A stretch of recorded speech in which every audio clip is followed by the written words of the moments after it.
2 వారాల కాల్పుల విరమణకు గడువు ఏప్రిల్ 22తో ముగుస్తూ ఉండటంతో అమెరికా ఇరాన్ మళ్లీ చర్చలకు సిద్ధమయ్యాయి. పాకిస్తాన్ రాజధాని ఇస్లామాబాద్ ఈ రెండో దశ చర్చలకు వేదిక కానుంది. అమెరికా ఉపాధ్యక్షుడు జెడీ వాన్స్ ఇప్పటికే ఇస్లామాబాద్ చేరుకున్నట్లు సమాచారం. ఇరాన్ ప్రతినిధి బృందం కూడా పాకిస్తాన్ వెళుతోంది. ఈ కీలక చర్చలు యుద్ధం భవిష్యత్తును తేలుస్తాయని భావిస్తున్నారు. ఇక ఏప్రిల్ 22 అమెరికా ఇరాన్ మధ్య చర్చల నిర్వహణపై చర్చ నడుస్తోంది.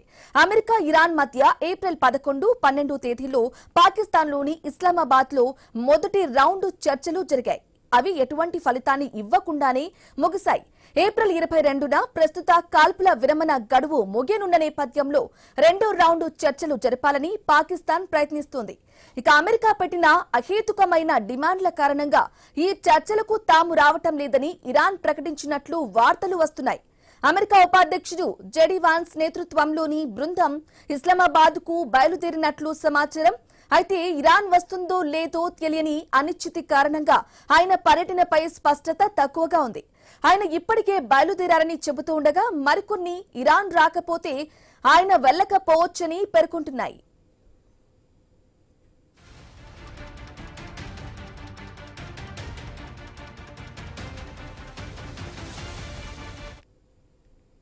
ఇక చర్చలు జరిగితే ఇరాన్ తరపున పార్లమెంట్ స్పీకర్ మహమ్మద్ బాఘేర్ కాలిబాఫ్, విదేశాంగ మంత్రి అబ్బాస్ అరాక్చి హాజరయ్యే అవకాశం ఉంది. కానీ ఇప్పటి వరకు ఇరాన్ ప్రతినిధి బృందం పాకిస్తాన్ కు బయలుదేరలేదని ఇరాన్ మీడియా తెలిపింది. చర్చలు జరిగితే 2026 ఇరాన్ యుద్ధానికి ముగింపు పలకడంపైనే మాటామంతి ఉంటాయి.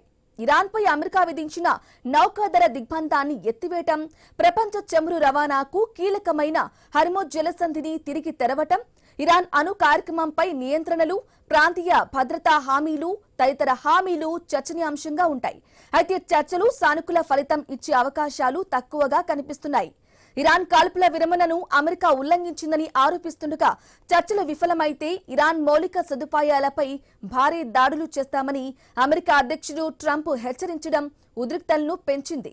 మొత్తానికి ఏప్రిల్ 22న చర్చలు జరుగుతాయా లేదా అన్నది ఇరాన్ తీసుకునే నిర్ణయంపై మరియు అమెరికా తన హెచ్చరికలను తగ్గించుకోవటంపై ఆధారపడి ఉంది.